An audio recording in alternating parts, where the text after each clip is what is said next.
we did get back into the BVI. It took us a lot of effort to do so. We had to leave to the USVI, then come back. And the officials were of no help. They really did not know what was going on with, it was almost Christmas time and they still didn't know what was going on with their temporary importation of a boat and any sort of a process to accomplish that. But by leaving and coming back, we were able to kind of get ourselves another 30 days. I think they took mercy on us because we had been in the office so many times. And this was at Soper's Hole, and the people there were nice. I have to say, the officials were very nice. But nonetheless, it's still our feeling that they really, really lost a lot of money. It couldn't have been just us. There had to be hundreds of other cruisers that came and were told that they could only stay for 30 days. And so the 30-day limit, I mean, if you think about it, it just totally crushes the local economy. People are living on tourism and people coming and buying things. So anyway, be that as it may, my passport also was getting ready to expire, which I'll talk about here in a second. And but overall, we did accomplish the goal. Well, we just cleared back into the BVI today from the USVI. We weren't really sure that they were going to allow us in because my passport expires in like a month, and they want 6 months on your passport to clear you in. So, but you can't renew your passport unless you go back to the United States and put it in the mail back to the State Department. So kind of stuck with just dealing with it until we fly out of Antigua. In the meantime, we're here in Trellis Bay, Beef Island, kind of by the airport for the full moon party, which is tomorrow. But check out the moon today. I mean, that is going to be great tomorrow, assuming it's not too cloudy. And it's a really kind of like red moon. So anyway, it's nice and calm. Feels like last week was the Christmas trades. The Christmas trades are always heavy wind, and we had that for probably a week and a half. I mean, people couldn't sail like the charter boats. People were just like they were afraid to put sails up, and good for them, because it was the type of wind where you could do damage to your sails if you didn't know what you were doing. And so this is how it looks here. The Speedy's ferry is coming in over there. This is the place to pick people up when they land at the airport if they're coming in from abroad and landing in the BVI. The airport these days can handle, apparently, looks like it can handle 737s and the smaller commercial jets. And so there's at least 1 or 2 American flights that come and go during the day, and that's really nice. I think they've lengthened the runway some. So Wendy and I are going to go do dinner, and I'm just going to hang out till tomorrow.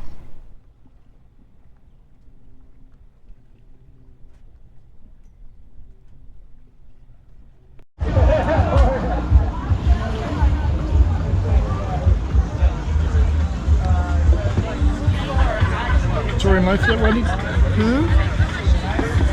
What are you doing? Filming you. Why? Full moon party at Trellis Bay. Awesome night. Having a good time so far. We're gonna get sushi, maybe some Thai food. Kevin's getting Thai food. Kevin's getting Thai food.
entire contents of our liquor cabinet are spread around.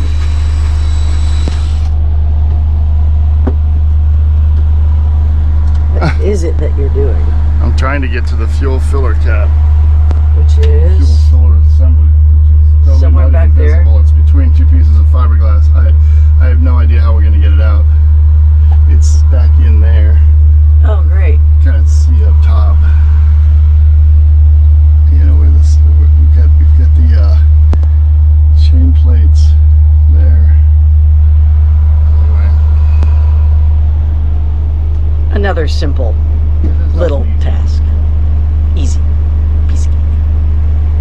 Piece of cake. So what are the amazing things we have in our liquor cabinet?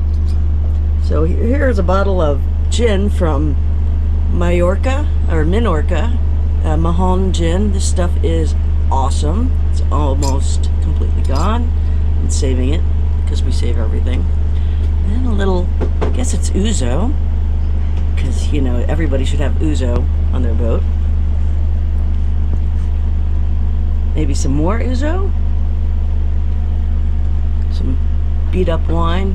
This is actually not alcohol. This is our little gerbil, the little portable speaker.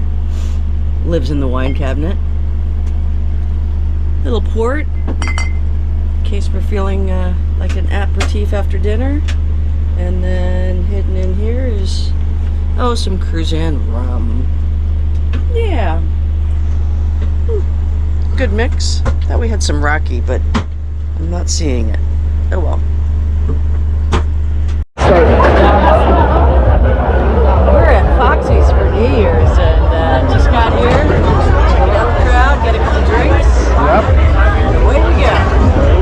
So plan B, everybody at the bar, Foxy's ordering like bushwhackers and painkillers and mixed like blender drinks. So we Take far too long. So we decided to go to the street for it. A lot faster and easier. cheaper. And it's just as cold.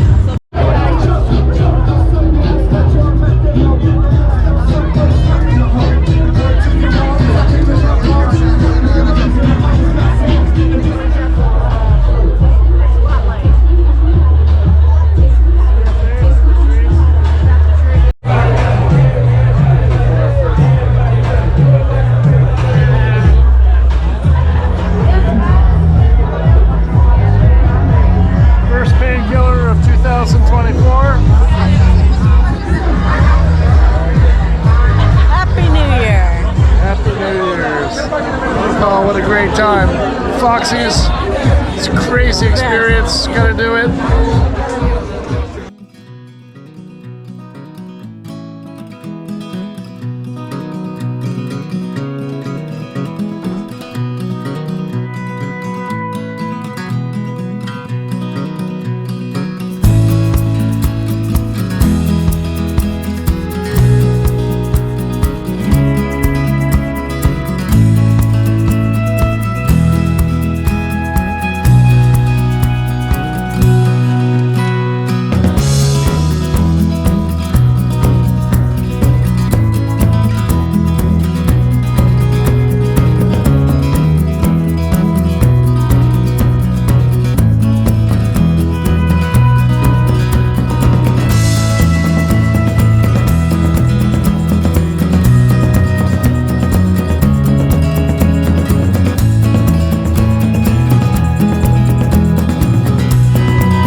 So we're having problems with this pump again.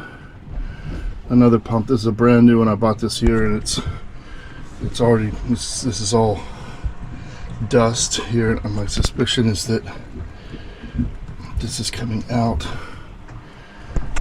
but it doesn't feel like it there. It feels like it's just not lined up properly.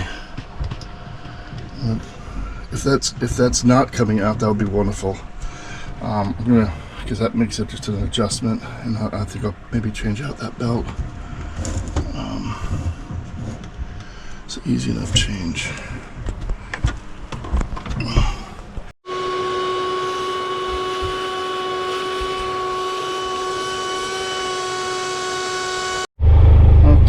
back up and running. I did move the pulley just a little bit further in. I could only move it about 1/16 of an inch, but that's what it was doing. It was kind of wearing off the side of the shoulder of the belt. So trying to line it as best as possible and put a new belt in.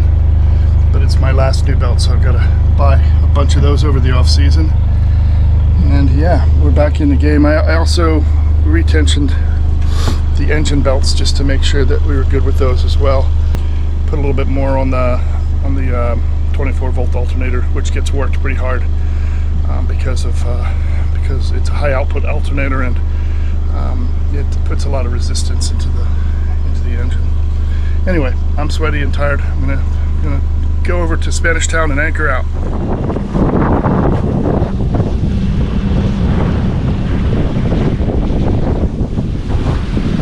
I'm not going quite as fast as he is. We're getting towards 6 knots on just the head, so. Oh, beautiful day in the BVI. Looking out at Savannah Bay. So beautiful. Savannah Bay, and up there's Long Bay by the point. Heading up to Sabre Rock and Bitter End, North Florida Sound. And there's our headsail. We're basically doing about a little over 6 knots just with the headsail.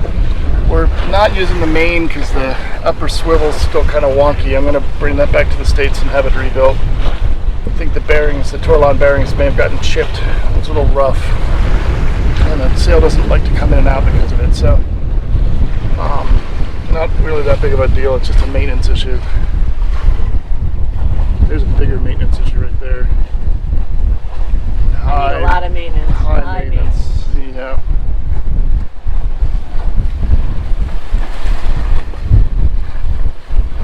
Tow in the dinghy, which cuts some speed off the boat, but it's kind of a hassle to stick it up on the davits for short trips.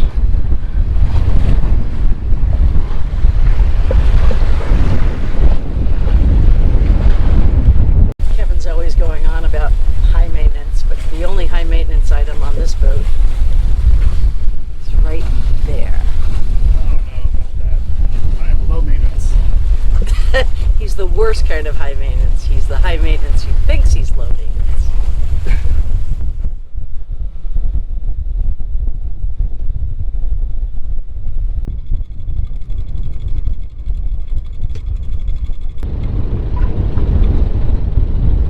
Okay, we're in like 12.5 meters of water under keel. Yeah.